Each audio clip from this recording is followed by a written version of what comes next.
إن الحمد لله نحمده ونستعينه ونستغفره ونعوذ بالله من شرور أنفسنا ومن سيئات أعمالنا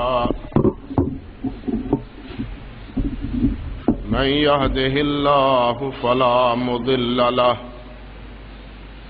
ومن يضلل فلا هادي له وأشهد أن لا إله إلا الله وحده لا شريك له وأشهد أن محمدا عبده ورسوله أما بعد فقد قال النبي صلى الله تعالى عليه وعلى آله وسلم إن خير الكلام كلام الله وخير الهدي هدي محمد صلى الله عليه وسلم وشر الأمور محدثاتها وكل محدثة بدعة وكل بدعة ضلالة وكل ضلالة في النار اللهم صل على محمد وعلى آل محمد كما صليت على إبراهيم وعلى آل إبراهيم إنك حميد مجيد اللهم بارك على محمد وعلى آل محمد كما باركت على إبراهيم وعلى آل إبراهيم إنك حميد مجيد رب اشرح لي صدري ويسر لي أمري واحلل عقدة من لساني يفقهوا قولي اللهم انفعنا بما علمتنا وعلمنا ما ينفعنا وزدنا علما اللهم إنا نعوذ بك من علم لا ينفع ومن قلب لا يخشع ومن نفس لا تشبع ومن عين لا تدمع ومن دعوات لا يستجاب لها أعوذ بالله السميع العليم من الشيطان الرجيم من همزه ونفخه ونفثه بسم الله الرحمن الرحيم يا أيها الناس أنتم الفقراء إلى الله والله هو الغني الحميد إن يشاء يذهبكم ويأتي بخلق جديد وما ذلك على الله بعزيز سبحان ربك رب العزة عما يصفون وسلام على المرسلين والحمد لله رب العالمين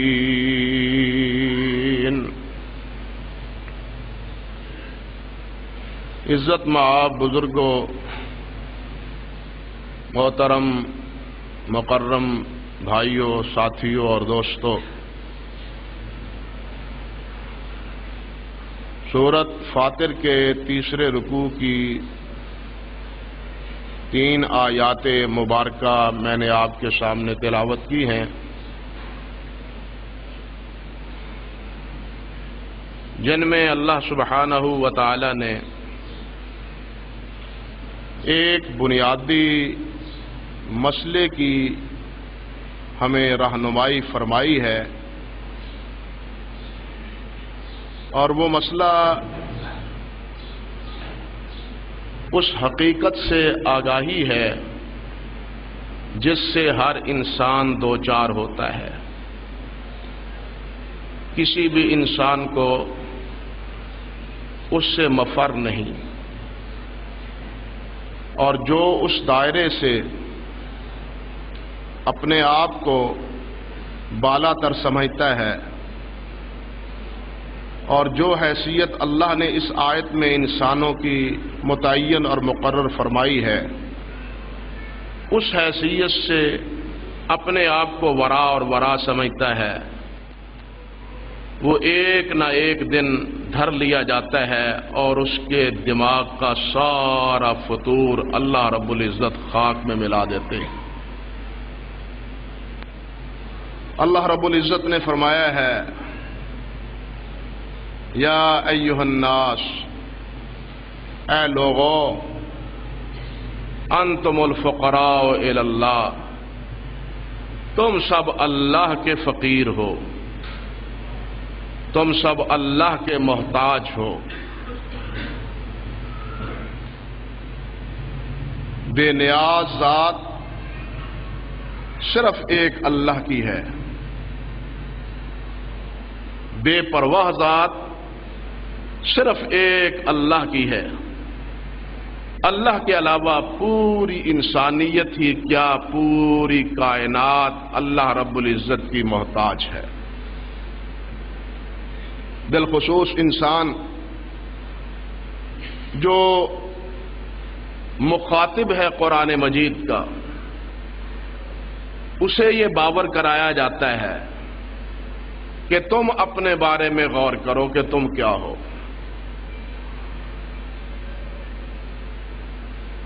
کیا تم قدم قدم پر اللہ کے محتاج نہیں ہو؟ حتیٰ کہ تمہارا اس دنیا میں آنا اور اللہ کی مرضی کے مطابق ایک وقت مقرر تک رہنا، کیا تمہارے کچھ اختیار میں ہے؟ نہیں ہے۔ جو انسان یہاں آتا ہے کوئی بھی اپنی مرضی سے نہیں آیا، اور جب جاتا ہے تو اس وقت بھی کوئی اپنی مرضی سے نہیں جاتا۔ کوئی انسان ہے جو اپنی مرضی سے جو کہے اللہ اکبر کہ میں جا رہا ہوں، مر رہا ہوں، مجھے اب مرنا چاہیے، سوائے ایماندار کی، ایک مومن کی، اس کو ایک اللہ رب العزت کی محبت، اللہ رب العزت کے ساتھ اس کی زیارت اور ملاقات کا شوق ہے، وہ اس کو بےتاب کرتا ہے۔ جس طرح حدیث میں آتا ہے، من احب لقاء اللہ احب اللہ لقاءہ، یہ ایک مومن کا وصف۔ لیکن انسان بحیثیت مجموعی یہاں آنے میں بھی اللہ کا محتاج ہے، زندگی گزارنے میں بھی اللہ کا محتاج ہے، سانس لینے میں بھی اللہ کا محتاج ہے، کھانے پینے میں بھی اللہ کا محتاج ہے، حتیٰ کہ آنکھ جھپکنے میں بھی یہ اللہ کا محتاج ہے۔ اللہ رب العزت نے فرمایا ہے، وَلَوْ نَشَاءُ لَطَمَسْنَا عَلَىٰ أَعْيُنِهِمْ، اگر ہم چاہیں تو ان کی آنکھوں کو بالکل ختم کر دیں۔ تمس کہتے ہیں ملیا میٹ کر دینے کو، اندھا کر دینا اس میں شامل نہیں، یعنی ایک ہے اعمیٰ، ایک ہے تمس۔ اعمیٰ میں یہ حالہ باقی رہتا ہے، لیکن تمس میں بالکل ملیا میٹ ہونے کا مفہوم پایا جاتا ہے کہ اللہ رب العزت چاہے تو ایک لحظہ میں، ایک حکم میں یہ بنا ہوا حالہ اور یہ بنی ہوئی ساری فاؤنڈیشن، اس کو بالکل صاف اور پدھرا اور بالکل برابر اور یکساں کر دے۔ اللہ اکبر۔ اسی طرح انسان کھڑا ہونے میں بھی اللہ رب العزت کا محتاج، سننے میں بھی اللہ رب العزت کا محتاج۔ جب تک اللہ چاہتے ہیں انسان سنتا ہے، جب تک اللہ چاہتے ہیں انسان بولتا ہے، جب تک اللہ رب العزت چاہتے ہیں یہ کھاتا پیتا ہے۔ حدیث میں آتا ہے نبی علیہ السلام نے فرمایا کلکم جائن الا من اطعمتہ، تم سب بھوکے ہو وہی کھاتا ہے جس کو میں کھلاتا ہوں۔ کلکم عارن الا من کسوتہ، فرمایا تم سب برہنہ ہو ننگے ہو وہی پہنتا ہے جس کو میں پہناتا ہوں۔ بعض ایسے بھی ہیں کہ اچھے بھلے ہیں لیکن جسم پہ کپڑا رکھنے کی ان میں سخت ہمت نہیں ہے۔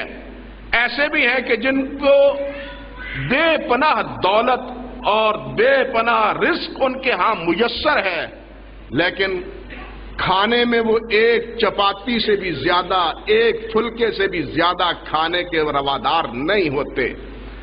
اس کے مقابلے میں ایک مزدور اور محنت کرنے والا وہ 3 4 5 روٹیاں پیٹ بھر کے کھا لیتا ہے۔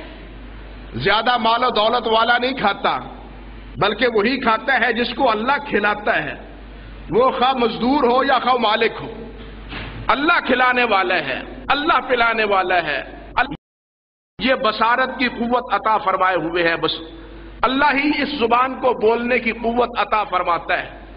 جب تک انسان اللہ چاہے گا یہ انسان سنتا رہے گا، جب اللہ چاہے گا یہ انسان نہ سن سکے گا، نہ بول سکے گا، نہ دیکھ سکے گا، نہ چل سکے گا۔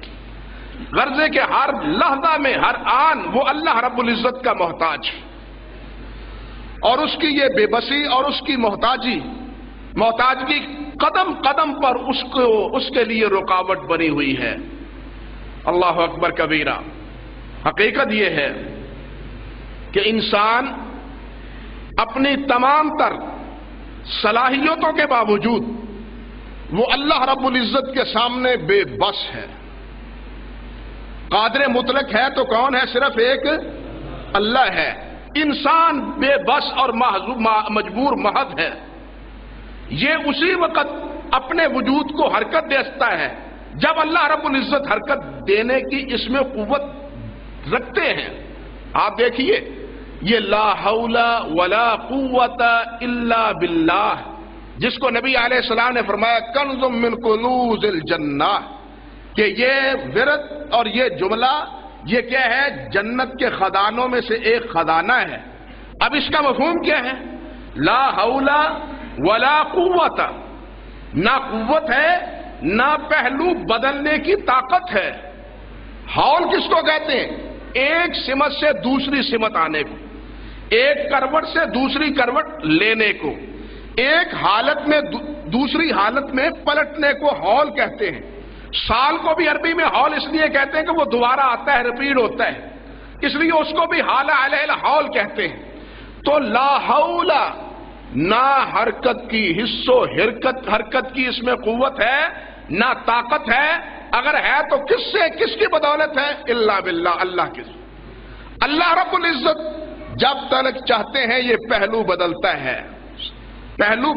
ہے، یہ اٹھتا بیٹھتا ہے، چلتا پھرتا ہے، اور جب اللہ رب العزت نہیں چاہتے تو جناب اس کو بے بس کر کے چارپائی پہ ایک مردے کی طرح لٹا دیتا ہے یا نہیں لٹاتا؟ بالکل مجبور ہو جاتا ہے انسان، چلتا پھرتا انسان، ہنستا کھیلتا انسان، بولتا سنتا انسان، وہ کیا ہے؟ وہ چارپائی پہ مردے کی طرح پڑا ہے۔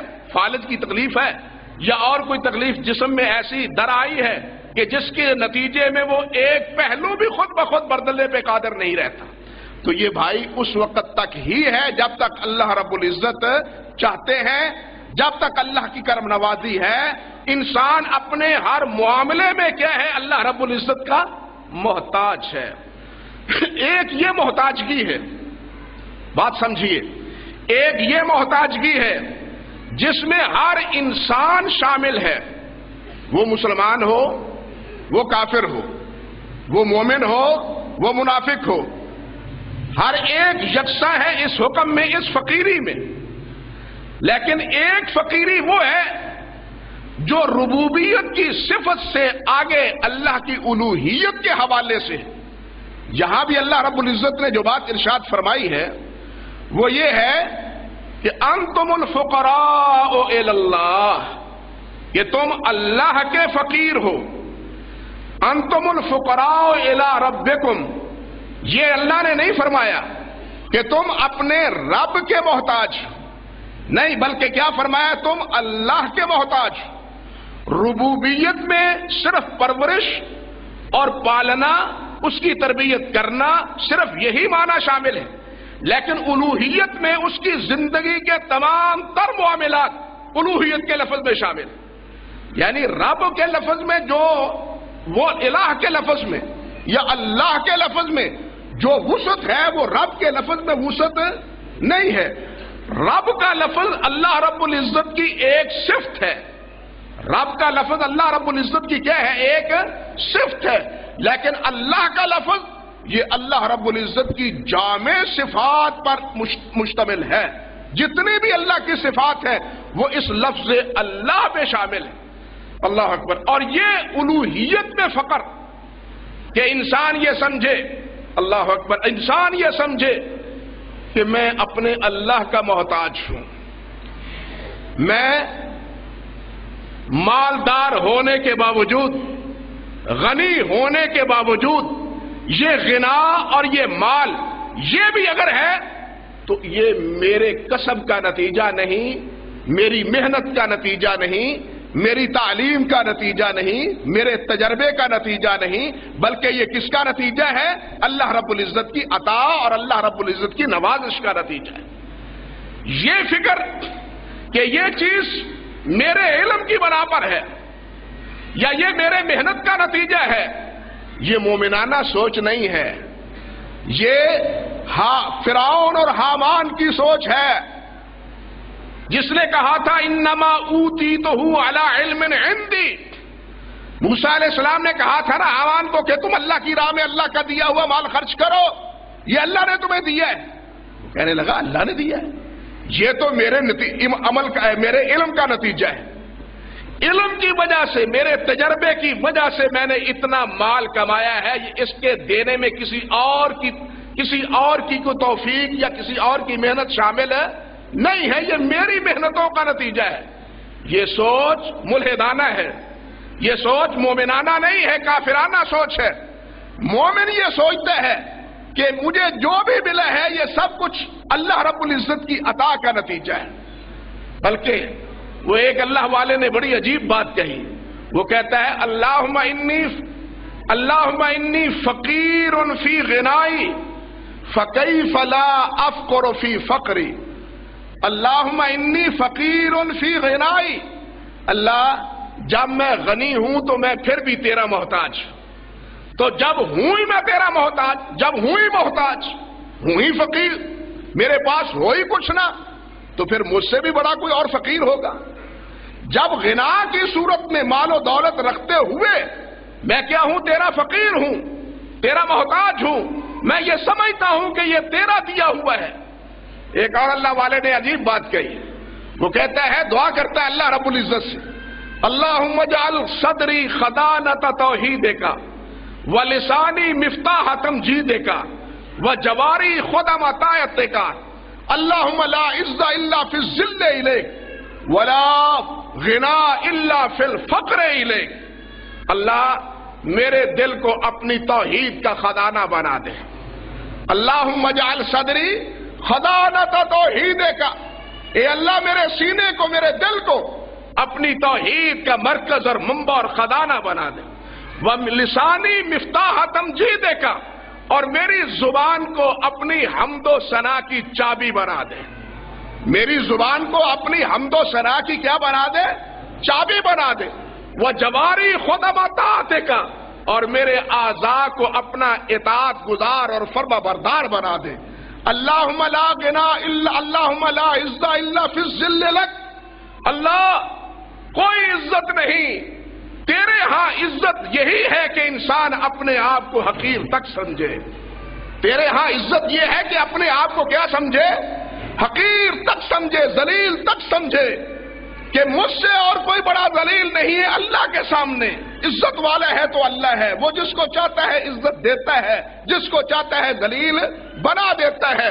کہتا ہے اللہ ولا عز الا فی الذل الیک، عزت اسی میں ہے کہ تیرے سامنے جھکتا رہے، تیرے سامنے عاجزی کرتا رہے، اور کہتا ہے ولا غنا الا فی الفقر الیک، غنا اسی میں ہے، غنی اسی میں ہے کہ وہ تیرے سامنے بے کسی اور بے بسی کا اظہار کرتا رہے، اپنی فقیری اور اپنی محتاجی کا تیرے سامنے اظہار کرتا رہے۔ یہی گناہ ہے، یہی گناہ ہے کہ تیرے سامنے اپنی بے کسی اور اپنی بے بسی اور اپنی فقیری اور اپنی محتاجگی اس کا اظہار کرتا رہے۔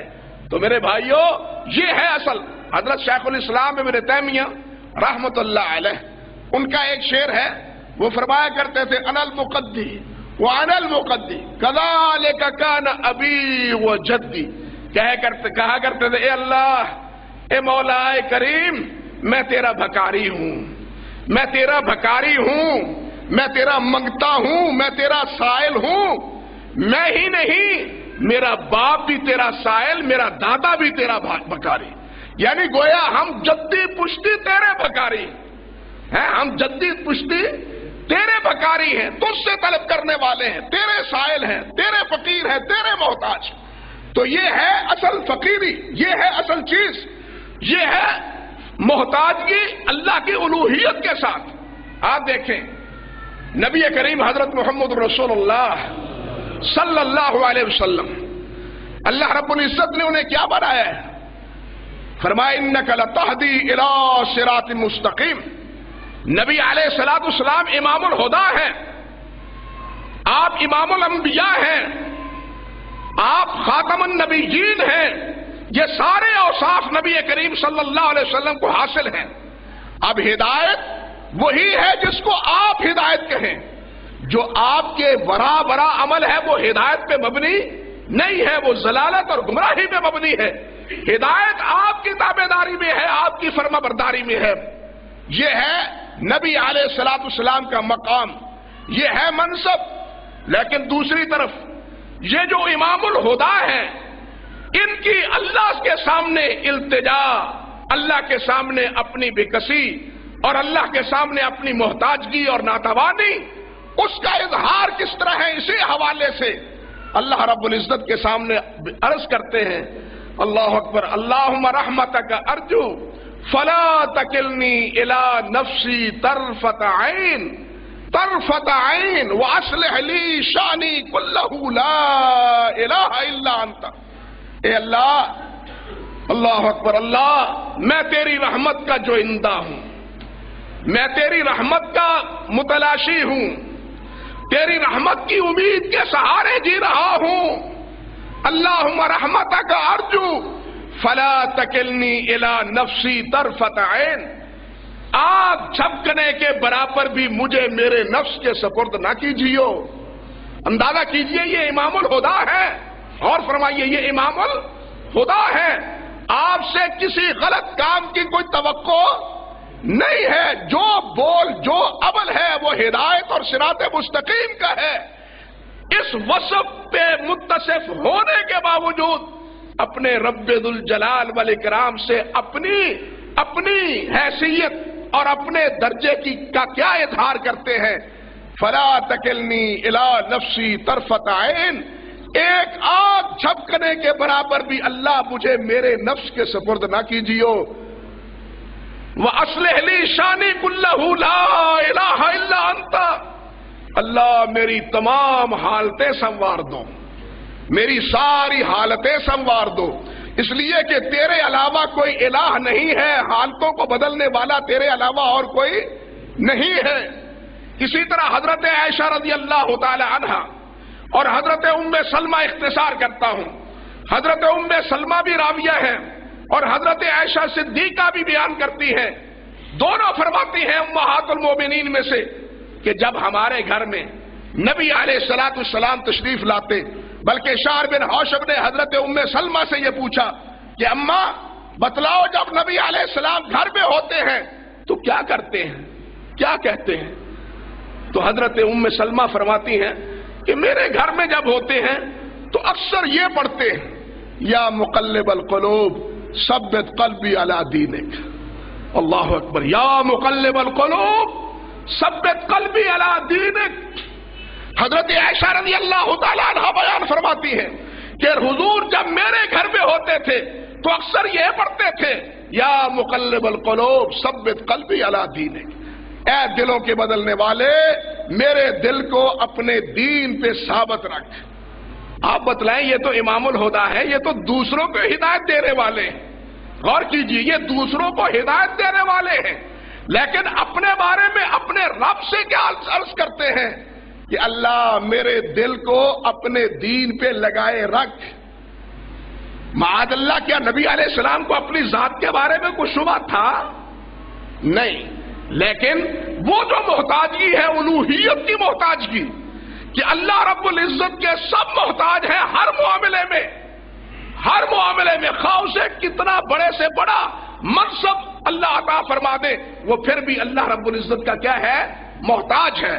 اللہ نے نبی کریم صلی اللہ علیہ وسلم کو امام الہدیٰ بنایا ہے، سید الانبیاء بنایا ہے، امام الانبیاء بنایا ہے۔ اس منصب پہ فائز ہونے کے باوجود اپنے رب سے عرض کرتے ہیں، تو عرض کرتے ہیں کہ اللہم یا مقلب القلوب، اے دلوں کے بدلنے والے، میرے دل کو اپنے دین پہ ثابت قدم رکھ۔ حضرت عائشہ فرماتی ہے، غور کیجئے، حضرت عائشہ فرماتی، میں نے عرض کیا حضور آپ یہ دعا کیوں پڑھتے ہیں؟ اللہ اکبر، آپ یہ دعا کیوں پڑھتے ہیں؟ آپ کو کیا خطرہ ہے؟ فرمایا عائشہ ان قلوب العباد بین اصبع الرحمن یقلبها کیف یشاء۔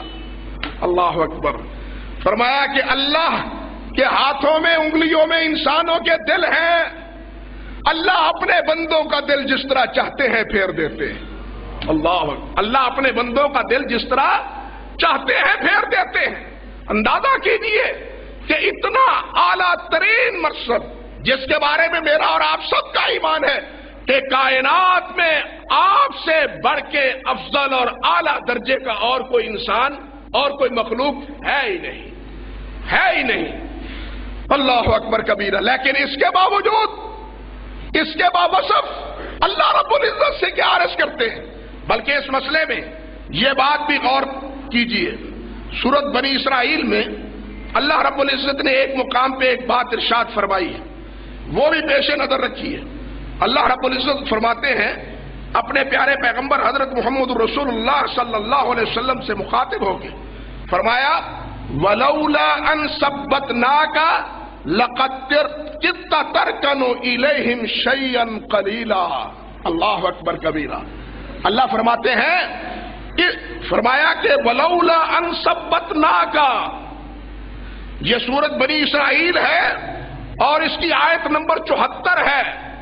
ترجمہ قرآن میں جا کے پڑھ کے دیکھیے، اللہ فرماتے ہیں اے میرے نبی محمد صلی اللہ علیہ وسلم، لولا ان ثبتناک، اگر ہم آپ کو ثابت قدم نہ رکھتے۔ ثابت قدم رکھنے والا کون ہے؟ اتنا فیضان اور عنایت کرنے کے باوجود بھی ثابت قدمی کس کے ہاتھ میں ہے؟ اللہ کے ہاتھ میں۔ فرمایا وَلَوْلَا أَن ثَبَّتْنَاكَ، اگر ہم آپ کو ثابت قدم نہ رکھتے، لَقَدْ كِدتَّ تَرْكَنُ إِلَيْهِمْ شَيْئًا قَلِيلًا، تو قریب تھا کہ آپ کچھ نہ کچھ ان کافروں کی طرف رجحان اپنا کر لیتے، کافروں کی طرف اپنا رجحان کر لیتے، لیکن ہم نے آپ کے دل کو ثابت قدم رکھا ہے، ہم نے آپ کے دل کو مضبوط کیا ہے، آپ نے بے پرواہی ان سے اختیار کی ہے، تو وہ ہماری کرم نوازی کے نتیجے میں ہے، ہماری مہربانی کے نتیجے میں۔ بھائیو، یہ ہے اللہ رب العزت کی الوہیت کے حوالے سے اپنی بے بسی۔ اسی طرح آپ دیکھیے اللہ رب العزت نے پیارے پیغمبر صلی اللہ علیہ وسلم کو ایک اور بڑا وصف عطا فرمایا ہے۔ کیا؟ اللہ رب العزت فرماتے ہیں انک لعلی خلق عظیم، انک لعلی، یہ اللہ رب العزت نے کیا فرمایا؟ گواہی دی ہے اللہ نے، رب عرش عظیم نے، کہ آپ خلق عظیم کے مالک ہیں، آپ کے ہیں اخلاق حسنہ کے پیکر ہیں۔ انک لعلی خلق عظیم۔ حضرت ابو ذر غفاری رضی اللہ تعالی عنہ، انہوں نے اپنے بھائی کو مکہ مکرمہ کے احوال معلوم کرنے کے لیے اور بالخصوص نبی کریم صلی اللہ علیہ وسلم کے بارے میں معلومات کے لیے اپنے بھائی کو بھیجا۔ اس نے جا کے جو رپورٹ دی بھائی سے، حضرت ابو ذر سے، اس میں ایک بات یہ بھی ہے کہ میں نے دیکھا کہ وہ محمد صلی اللہ علیہ وسلم لوگوں کو حسن اخلاق کی تعلیم دیتے ہیں. یعنی ابو ذر کے بعد صحیح بخاری مسلم میں ہے کہ وہ بھی لوگوں کو کس بات کی تعلیم دیتے ہیں؟ حسن اخلاق کی تعلیم دیتے ہیں. حدیث میں آتا ہے نبی علیہ الصلوۃ والسلام نے بھی ارشاد فرمایا کہ انما بعثت لاتمم مکارم الاخلاق او کما قال النبی صلی اللہ علیہ وسلم کہ اللہ نے تو بھیجا ہی مجھ کو اس لیے ہے تاکہ مکارم اخلاق تمام جتنے ہیں ان کو میں اس کا اتمام کر دوں. بھائیو، اخلاق وہ ہے، کردار وہ ہے، حسن وہ ہے جس کو اللہ کے نبی علیہ السلام حسن اخلاق فرمائے، جس کو اچھا کردار اور اچھا اخلاق نبی علیہ السلام بتلائے. تہذیب وہ ہے، تمدن وہ ہے جس کو اللہ کے رسول تہذیب اور اللہ کے رسول تمدن قرار دے. آج ہماری آنکھیں یورپ کے تمدن اور تہذیب پہ خیرہ کھائی ہوئی ہیں، اس پر ریجھی ہوئی ہیں. مجھے اور آپ کو اپنے دلوں کو ٹٹول کے دیکھنا چاہیے کہ اللہ اور اللہ کے رسول تو فرمائے کہ بہترین اخلاق کے مالک اور بہترین اخلاق کی تعلیم دینے والے وہ کون ہیں؟ حضرت محمد رسول اللہ ہے. آج ہمارے اخلاق کا بابا کون ہے؟ سوچئے ذرا، آج ہمارے اخلاق کا بابا کون بنا ہوا ہے؟ وہ یورپ بنا ہوا ہے. ہم اخلاق و کردار اور معاشرت اور معیشت وہ کہاں سے لیتے ہیں؟ یورپ سے لیتے ہیں، امریکہ سے لیتے ہیں، یہود و نصارہ سے لیتے ہیں، یہود و نصارہ سے لیتے ہیں. حالانکہ اللہ رب العزت نے آپ کو خلق عظیم کا پیکر قرار دیا اور آپ نے خود فرمایا کہ حسن اخلاق کی جتنی بھی توضیحات ہو سکتی ہیں، اجزاء اور جزیات ہو سکتی ہیں، وہ ساری کی ساری میں تمہیں سمجھا کے اور بتا کے جا رہا ہوں. اللہ اکبر. ایک طرف آپ کا یہ مقام ہے، دوسری طرف دیکھیے کہ یہی معلم اخلاق اللہ رب العزت سے عرض کرتے ہیں اللہم اہدنی لحسن الاخلاق والاعمال، اللہم اہدنی لحسن الاخلاق والاعمال انہ لا یہدی لاحسنها الا انت. اللہ اکبر. اے اللہ مجھے اچھے خلق، اچھے اخلاق اور اعمال کی ہدایت عطا فرما. اللہ اکبر. مجھے اچھے اخلاق کی کیا دے؟ ہدایت عطا فرما. اچھا اخلاق میرا ہو، اچھا عمل میرا ہو. کیوں؟ اس لیے کہ اچھے اخلاق کی اللہ ہدایت تیرے علاوہ اور کوئی دے سکتا؟ تیرے علاوہ اچھے اخلاق کی ہدایت کوئی دینے والا اور یہ باوجود کہ یہ معلم اخلاق ہے. سوچئے ذرا، باوجود کہ آپ معلم اخلاق ہیں، اخلاق وہی ہے، خلق وہی ہے جس کی رہنمائی حضرت محمد رسول اللہ صلی اللہ علیہ وسلم نے کی ہے، لیکن اس کے باوجود اپنے رب سے عرض کرتے ہیں کہ الہا مجھے اچھے خلق کا پیکر بنا، مجھے اچھے عمل و کردار کا مالک بنا. گویا اس منصب پہ فائز المرام ہونے کے باوجود بھی وہ اپنے آپ کو اس وصف میں رنگے جانے کے لیے محتاج کس کا سمجھتے ہیں؟ محتاج کس کا سمجھتے ہیں؟ اللہ کا. میرا اس میں کمال نہیں ہے، یہ اللہ کا کیا ہے؟ اعزاز ہے اور اللہ کی عنایت ہے. اسی کو ایک اور مثال سے سمجھیے. نبی علیہ الصلوۃ والسلام نے ارشاد فرمایا ہے، آپ فرماتے ہیں انا سید ولد آدم ولا فخر، انا سید ولد آدم ولا فخر. فرماتے ہیں کہ میں اولاد آدم کا سردار ہوں، اس پہ کوئی فخر نہیں ہے. فرماتے ہیں بیدی لواء الحمد ولا فخر، قیامت کے دن حمد کا جھنڈا میرے ہاتھ میں ہوگا. آدم و ما سواہ تحت لوائی، آدم اور آدم کے علاوہ جتنے ہیں وہ سب میرے جھنڈے کے نیچے ہوں گے. ولا فخر، اس میں کوئی فخر کی بات ہے؟ مجھے آپ بتلائیں کہ یہ بظاہر دو متضاد باتیں ہیں یا نہیں؟ سیادت کا اعلان بھی، سرداری کا اعلان بھی اور فخر بھی نہیں ہو اس میں. سرداری کا اعلان بھی ہے اور ساتھ یہ بھی اظہار کیا جاتا ہے کہ اس پہ کوئی فخر ہے، اس پہ فخر نہیں ہے. کیوں ہے؟ اس لیے کہ آپ سمجھتے ہیں کہ یہ سیادت کا، یہ قیادت کا، یہ لوائے حمد کا یہ جھنڈا یہ میری کسی محنتوں اور کوششوں کا نہیں بلکہ اللہ کے فیضان اور اللہ کے عنایات کا نتیجہ ہے. یہ سب کا سب کس کا نتیجہ ہے؟ اللہ کی عنایات. جب دیا ہی اللہ نے ہے تو میں اپنے کسی عمل پہ فخر کیا کروں؟ بھائی میں تو اس وقت فخر کروں جب یہ میرا کمال ہو. آپ سوچئے ذرا کہ نبی علیہ السلام اپنے کمال کے بارے میں کوئی بات اشارتاً بھی نہیں کہتے، بلکہ اس سے بھی واضح مثال آپ دیکھیے. جس وقت فتح مکہ ہوا ہے، اللہ اکبر، مکہ مکرمہ فتح ہوا ہے، اس وقت کیا ہے؟ آپ اپنی اونٹنی مبارک پہ سوار ہیں. حدیث میں آتا ہے کہ آپ کا سر مبارک اونٹنی کے پر سوار ہوتے ہوئے آپ اونٹنی کے پالان کو چھو رہا ہے، پالان کو چھو رہا ہے. اور ساتھ کیا کہہ رہے ہیں؟ کیا کہہ رہے ہیں؟ الحمدللہ الذی نصر عبدہ وصدق وعدہ وہدم الاحزاب وحدہ. اس اللہ کی تعریف جس نے اپنے وعدے کو سچا کر دکھایا، اس اللہ کی تعریف جس نے اپنے وعدے کو سچا کر دکھایا. وَنَصَرَ عَبْدَهُ، اپنے بندے کی مدد کی. وَهَزَمَ الْأَحْزَابَ وَحْدَهُ، اکیلے نے سارے لشکر بھگا دیے. سوچئے ذرا، اکیلے نے، اس اللہ اکیلے نے سارے لشکر بھگا دیے.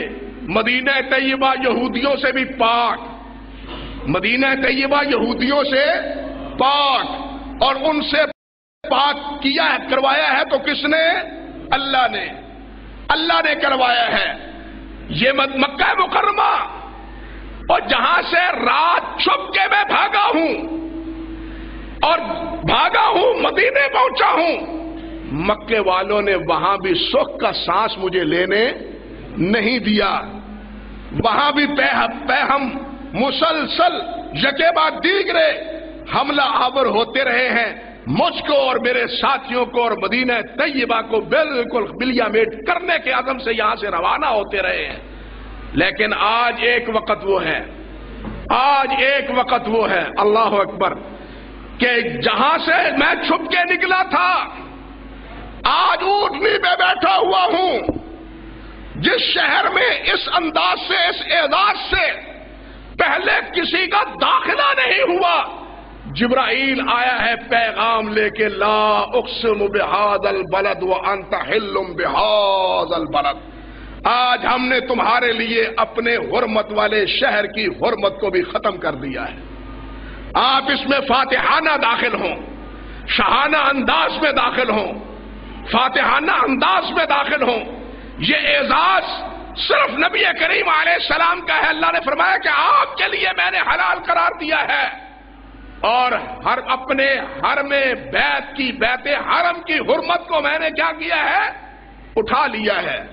کس کے لیے؟ آپ کے لیے. اب کیا ہے کہ جس مکے میں، سوچئے ذرا، جس مکے میں جو آتا تھا وہ چھپ کے آتا تھا، وہ چھپ کے آتا تھا، خوف زدہ ہو کے آتا تھا. لیکن اب خوف زدہ ہو کے نہیں آ رہا. کوئی جو آتا ہے وہ تنہا نہیں آتا، بلکہ اللہ نے فرمایا وَيَدْخُلُونَ فِي دِينِ اللَّهِ أَفْوَاجًا. اب موج در موج، بستیوں کی بستیاں، قریہ کی قریے، قبیلوں کے قبیلے، برادریوں کے برادریاں، وہ کیا ہے؟ حلقہ بگوش اسلام ہو رہی ہے. یعنی ایک وقت وہ تھا کہ یہاں چھپ کے وقت گزارتا تھا اور چھپ سے یہاں بھاگنا پڑا تھا. لیکن آج وہ وقت ہے کہ جناب شاہانہ انداز پہ آیا ہوں. وہ بلال جو مکہ مکرمہ کی گلیوں میں مارے کھاتا تھا، اسی بلال کو اللہ فرماتے ہیں بیت اللہ کی، نبی فرماتے ہیں بیت اللہ کی چھت پہ پڑھ کے، اس وقت تم اللہ اللہ کہتے تھے، مارنے والے موجود تھے. آج اسی اللہ کی کبریائی کا اعلان کرو. بیت اللہ کی چھت پہ چڑھ کے اللہ اکبر، اللہ اکبر، اللہ اکبر، اللہ اکبر. آج صاف ہے میدان. آج میدان کیا ہے؟ صاف ہے. ہزم الاحزاب وحدہ، سارے لشکر اس ایک اکیلے نے بنا دیے. یہ آنے کا نتیجہ ہے، میرے وفاداروں کی محنتوں کا اور ان کی جانساریوں کا نتیجہ ہے۔ یہ نہیں فرمایا کہ جناب ان کی قربانیوں کا یہ صلہ ہے، نہیں، بلکہ کیا کہا، وَهَدَمَ الْأَحْزَابَ وَحْدَهُ، آج اس مقام پہ مجھے پہنچایا ہے تو کس نے پہنچایا ہے؟ ایک اللہ نے، اس میں میرے عمل کا کوئی عمل حصہ نہیں ہے، میرے ساتھیوں کی محنتیں نہیں ہیں، یہ ہم کہتے ہیں۔ لیکن آپ سوچئے کہ جو بالعمل بالفعل اس منصب اور اس مقام پہ سرفراز فرمائے گئے ہیں، وہ کیا کہتے ہیں؟ وہ اپنے رب ذوالجلال سے کیا فرماتے ہیں؟ وہ عرض کرتے ہیں کہ اللہ یہ تیرا شکر ہے کہ تو اکیلے نے ساری یہ عزتیں عطا فرمائی۔ اللہ اکبر۔ اور اسی کے ساتھ آپ یہ بھی دیکھیے کہ نبی علیہ السلام نے فرمایا انا سید ولد آدم کے باوجود فرمایا لا تطرونی کما اطرت النصارى مسیح ابن مریم، مجھے اس طرح نہ بڑھا دینا، میں سردار ہوں، میں سردار ولد آدم ہوں، سب میرے جھنڈے کے نیچے ہوں گے، تمام انبیاء بھی اور تمام نسل انسانیت، لیکن لا تطرونی کما اطرت النصارى مسیح ابن مریم، مجھے اس طرح نہ بڑھا دینا جس طرح عیسائیوں نے عیسیٰ ابن مریم کو بڑھا دیا تھا۔ انما انا عبد فقولوا عبد اللہ ورسولہ، فرمایا میں اللہ کا بندہ ہوں، مجھے کہو کہ محمد اللہ کے بندے ہیں اور اللہ کے رسول ہیں۔ ایک حدیث میں آتا ہے آپ نے فرمایا ان اللہ اتخذنی عبدا قبل ان یتخذنی رسولا، کہ اللہ رب العزت نے مجھے رسول بنانے سے پہلے اپنا بندہ بنایا ہے۔ اللہ نے اپنا رسول بنانے سے پہلے مجھے کیا بنایا ہے؟ بندہ بنایا ہے۔ آج بھی ہم کلمے میں شہادت دیتے ہیں تو کیا کہتے ہیں؟ وَأَشْهَدُ أَنَّ مُحَمَّدًا عَبْدُهُ وَرَسُولُهُ، وَأَشْهَدُ أَنَّ مُحَمَّدًا عَبْدُهُ وَرَسُولُهُ، پہلے عبدیت کا اظہار ہے، اقرار ہے، اور اس کے بعد کس کا ہے؟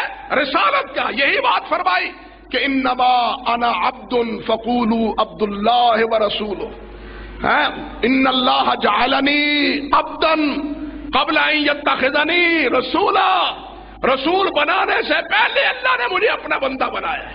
اللہ اکبر۔ یہ ہے اتنا درجہ اور مرتبہ پانے کے باوجود بھی اللہ کے سامنے کیا ہے؟ بے بسی ہے، انکساری ہے، عاجزی ہے، فروتنی ہے، اپنی بے بسی کا اظہار ہے۔ اسی طرح ایک اور مقام دیکھیے، اللہ رب العزت نے یہ اعزاز بھی آپ کو عطا فرمایا۔ اللہ فرماتے ہیں سورۃ الفتح میں انا فتحنا لک فتحا مبینا لیغفر اللہ لک ما تقدم من ذنبک وما تأخر، فرمایا کہ ہم نے آپ کو فتح عظیم دی ہے اور ہم نے آپ کے پہلے پچھلے گناہ سارے معاف کر دیے۔ اللہ اکبر۔ یہ اعزاز ہے، بات سمجھ لیجئے، یہ انفرادیت ہے۔ قیامت کے دن حدیث شفاعت میں آتا ہے کہ قیامت کے دن یہی انسانیت پوری، پہلے آدم علیہ السلام، پھر نوح علیہ السلام، پھر ابراہیم علیہ السلام، پھر موسیٰ علیہ السلام، حتیٰ کہ حضرت عیسیٰ علیہ السلام، باری بباری ان کے پاس جائے گی۔ حدیث آپ نے علماء سے سنی ہے، بارہا اشارہ کرنا مطلوب ہے، تفصیل مقصود نہیں ہے۔ حضرت آدم کیا کہیں گے؟ حضرت نوح کیا جواب دیں گے؟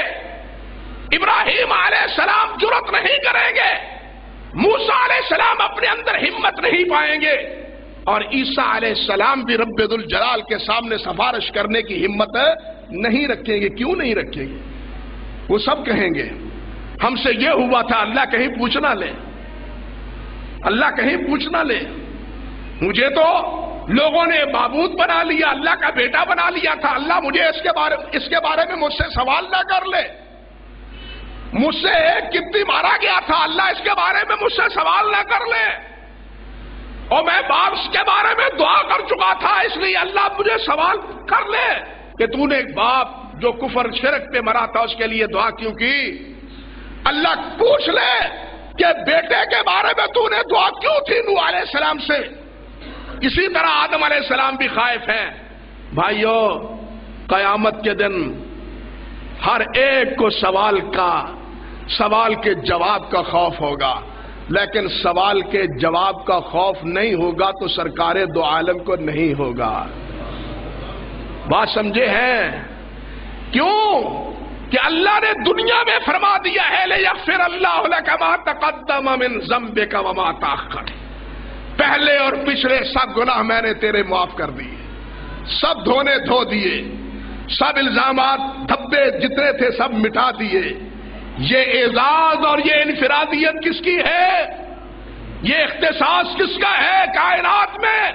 صرف حضرت محمد رسول اللہ کا ہے، صرف سرکار دو عالم صلی اللہ علیہ وسلم کا ہے۔ اللہ اکبر کبیرہ۔ اور حدیث میں بھی آتا ہے، قرآن میں بھی ہے، حدیث میں بھی نبی علیہ الصلوۃ والسلام نے ارشاد فرمایا کہ میرے پاس لوگ آئیں گے اور میں اللہ رب العزت کے ہاں سفارش کروں گا، حتیٰ کہ اپنے امت کے گناہگار سے گناہگار آدمی کی بھی سفارش کروں گا، سوائے مشرک کے ہر بڑے سے بڑے مجرم کی سفارش کروں گا۔ اور فرمایا میں اس وقت تک راضی نہیں ہوں گا جب تک اپنے ایک ایک گناہگار امتی کو جہنم سے نکال کے جنت میں نہ پہنچا لوں۔ اللہ اکبر۔ وَلَسَوْفَ يُعْطِيكَ رَبُّكَ فَتَرْضَىٰ وَلَسَوْفَ يُعْطِيكَ رَبُّكَ فَتَرْضَىٰ۔ اور فرماتے ہیں میں نہیں راضی ہوں گا، اس وقت راضی ہوں گا جب اپنے سارے امتیوں گناہگار امتیوں کو اللہ سے معافی نہ لے دوں۔ اور حدیث میں آتا ہے نبی علیہ السلام نے فرمایا، اللہ اکبر، او بھائیو، او اللہ کا شکر ادا کیا کرو کہ ہمارے کھاتے میں سرکار دو عالم آئے ہیں، ہمارے حصے میں کون آئے ہیں؟ سید الانبیاء آئے ہیں۔ اللہ کا شکر، یہ بھی اللہ کا شکر ادا کیا کرو۔ مولا تو کریمی و رسول تو کریم، صد شکر کے ہستے میانے دو کریم، صد شکر کے ہستے میانے دو کریم۔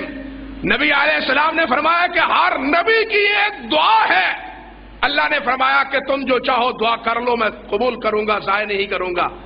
ہر نبی نے دعا کر لی، لیکن میں نے دعا دنیا میں نہیں کی، اس کو میں نے اپنی امت کے لیے قیامت کے لیے اٹھا رکھا ہے کہ امت کے لیے کی بخشش کے لیے میں قیامت کے دن اپنے اللہ سے دعا کروں گا کہ میری امت کو معاف کر دو۔ یہ ہے ہمارے نبی صلی اللہ علیہ وسلم۔ اتنے اوصاف سے متصف ہونے کے باوجود، یعنی اس اختصاص کے باوجود، آپ دیکھیے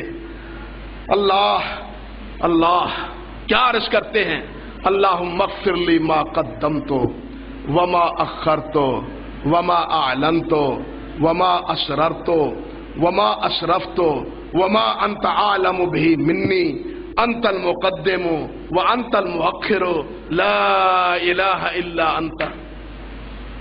سمجھائی کوئی بات کہ کہاں یہ کہ میں نے سب کچھ دھونے دھو دیے، بالکل معاف کر دیا، کوئی دھبا نہیں رہنے دیا، اور کہاں ابدیت کا یہ تقاضا کہ اللہم اغفر لی ما قدمت وما اخرت، اللہ جو پہلے گناہ ہے وہ بھی میرے معاف کر دے، جو بعد کے ہیں وہ بھی معاف کر دے، جو ظاہری ہیں وہ بھی معاف کر دے، جو باطن ہے باطن ہوئے ہیں وہ بھی معاف کر دے، اللہ وہ بھی معاف کر دے جو میں بھول چکا ہوں تجھے یاد ہے۔ وما انت عالم به منی، مجھ سے زیادہ آپ جانتے ہیں میری کوتاہیوں کو، اللہ وہ بھی معاف کر دے۔ اللہ تو فرماتے ہیں میں نے سب کچھ معاف کر دیا، سمجھے بات؟ اللہ فرماتے ہیں میں نے سب کچھ معاف کر دیا، لیکن یہ کیا ہے؟ یہ اللہ کیسے عرض کرتے ہیں وما انت عالم به منی، اللہ میرے بارے میں جو آپ سب سے زیادہ جاننے والے ہیں، میرے سارے گناہ معاف کر دے۔ حتیٰ کہ حضرت عائشہ فرماتی ہیں، حضرت انس فرماتے ہیں رضی اللہ تعالیٰ عنہ مجمعین کہ ایک ایک مجلس میں 70 سے 100 مرتبہ سرکار کہا کرتے تھے رب اغفر لی وتب علی، رب اغفر لی وتب علی انک انت التواب الغفور، رب اغفر لی وتب علی انک انت التواب الغفور۔ یہ معافیوں کے اعلان کے باوجود یہ سمجھتے ہیں کہ اب یہ نہیں ہے کہ میں تو سردار انبیاء ہوں، سید ولد آدم ہوں، میرے تو سارے گناہ معاف ہو گئے ہیں، اب میرے لیے چھٹی ہی چھٹی ہے۔ بات سمجھے ہیں یا نہیں؟ جس طرح آج کل کے جھوٹے پیر ہیں اور جھوٹے مرید ہیں، اب تو جناب ہماری ہر وقت کی نماز ہے، چھٹی ہی چھٹی ہے، معاذ اللہ ثم استغفر اللہ۔ یہاں سب کچھ عطا ہونے کے باوجود پھر بھی عرض کرتے ہیں رب اغفر لی وتب علی انک انت التواب الغفور. اور پھر دیکھیے حضرت نبی علیہ السلام کے بعد یا انبیاء کرام علیہ السلام کے بعد میرا اور آپ سب کا ایمان ہے کہ کائنات میں حضرت ابو بکر صدیق سے بڑھ کے اور کوئی انسان امتوں میں ابو بکر صدیق سے بڑھ کے کوئی اور نہیں ہے. لیکن ابو بکر پوچھتے ہیں حضور سرکار مجھے بتلائیے میں نماز میں کیا پڑھوں؟ تو فرمایا ابو بکر بس یہ پڑھا کرو اللہم انی ظلمت نفسی ظلما کثیرا اللہم انی ظلمت نفسی ظلما کثیرا ولا یغفر الذنوب الا انت ولا یغفر الذنوب الا انت فاغفر لی مغفرۃ من عندک. اللہ اکبر. فاغفر لی مغفرۃ من عندک. اللہ مجھ سے بہت ظلم ہوا ہے, اپنے آپ پہ بہت ظلم ہوا ہے. یہ کیا ظلم ہوا ہے؟ حضور تو فرماتے ہیں اور ابو بکر کے احسانات کا بدلہ میں دنیا میں نہیں دے سکا, میں ابو بکر کے احسانات کا بدلہ اللہ سے قیامت کے دن لے کے دوں گا. لیکن جب اسی ابو بکر نے پوچھا کہ میں اللہ سے کیا مانگوں تو اللہ کے حبیب فرماتے ہیں بس یہ کہو اور یہ مانگو اللہ مجھ سے بہت کچھ ہوا ہے, آپ کے علاوہ کوئی بخشنے والا نہیں ہے. فاغفر لی مغفرۃ من عندک. بس اپنی مہربانی سے ایک بخشش کا پروانہ تھما دے, بس میرے ہاتھ میں بخشش کا پروانہ تھما دے, اپنی طرف سے معافی کا اعلان کر دے, اپنی مہربانی سے مجھے معاف فرما دے. یہ کس کو سبق دیا جا رہا ہے؟ حضرت ابو بکر صدیق رضی اللہ تعالی عنہ کو. یہ ہے کہ اتنا بڑا منصب اور مقام ہونے کے باوجود بھی انسان اتراتا, کسی غلط فہمی میں شکار ہوتا, وہ پھر بھی اللہ کے سامنے جھکتا ہے, وہ پھر بھی اپنے آپ کو اللہ کا محتاج سمجھتا ہے. وہ سمجھتا ہے کہ بخشش کا پروانہ تب ملے گا جب اللہ دے گا, جتنے بھی عمل کیوں نہ ہو. حدیث میں آتے ہیں تم میں کوئی انسان اپنے عمل کی بدولت جنت میں نہیں جائے گا. صحابہ نے پوچھا ولا انت یا رسول اللہ؟ فرمایا ولا انا الا یتغمدنی اللہ برحمتہ. فرمایا میں بھی نہیں الا یہ کہ اللہ اپنی رحمت میں ڈھانپ لے, اللہ اپنی رحمت فرمائے تو میرا بھی کام بنے گا. یہ ہے کہ محتاجگی, یہ ہے اللہ کے ہاں کیا ہے انتم الفقراء الی اللہ, تم محتاج ہو, سب کچھ ملنے کے باوجود پھر محتاج, سرٹیفکیٹ دے دینے, اعزازات دے دینے کے باوجود پھر اللہ کے سامنے بے بسی اور بے قراری کا اعتراف, پھر اللہ کے سامنے اللہ رب العزت کے سامنے جھکنے کا اور اللہ ذوالجلال کے سامنے چاہنے کا اظہار ہے. مجھے یہاں وہ بات بھی یاد آئی, حضرت شیخ عبد القادر جیلانی رحمۃ اللہ علیہ, آج تو لوگوں نے پتہ نہیں انہیں کیا بنا دیا ہے. شیخ عبد القادر, وہ ایک مولوی ہندوستان کا کہتا ہے ہمارا عبد القادر قادر ہے, ہمیں کسی اور کی لوڑ نہیں. ہمارا عبد القادر سمجھے ہیں, ہمارا عبد القادر قادر ہے, ہمیں کسی اور کی لوڑ نہیں. اعوذ باللہ. وہ کہتے ہیں یہ عبد القادر نہیں, گویا کہ یہ قادر ہے. اعوذ باللہ من الشیطان الرجیم. یہ ہے شیطانی وسوسے, یہ ہے شیطانی سبق کہ عبد القادر کو کیا بنا دیا؟ قادر بنا دیا. جو ساری عمر عبد القادر رہے اس کو اس ماننے والے نے عبد القادر نہ رہنے دیا, قادر بنا دیا. انا للہ و انا الیہ راجعون. یہی عبد القادر جس کی نسبت سے لوگوں کے آج نوالے چلتے ہیں, روٹیاں چلتی ہیں, جن کی نسبتوں قادری نسبتوں سے ڈیرے چلتے ہیں, آستانے آباد ہوتے ہیں. یہی عبد القادر جیلانی رحمت اللہ علیہ, ان کے بارے میں ان کی اپنی حالت یہ ہے, اپنی کیفیت یہ ہے, جس کو گلستان میں شیخ سعدی نے ذکر کیا ہے. شیخ سعدی ذکر کرتے ہیں کہ عبد القادر جیلانی را دیدن رخے بر حسا نہادہ بود. لوگوں نے دیکھا کہ عبد القادر بیت اللہ میں اللہ کے دروازے پر چوکھٹ پر اپنا چہرہ اس طرح رکھے ہوئے تھے, رخے بر حسا نہادہ بود وبگفت, اور وہ کہہ رہے تھے الہا ببخشا الہا ببخشا الہا ببخشا, اللہ عبد القادر کو بخش دے, اللہ عبد القادر کو بخش دے, اللہ عبد القادر کو بخش دے.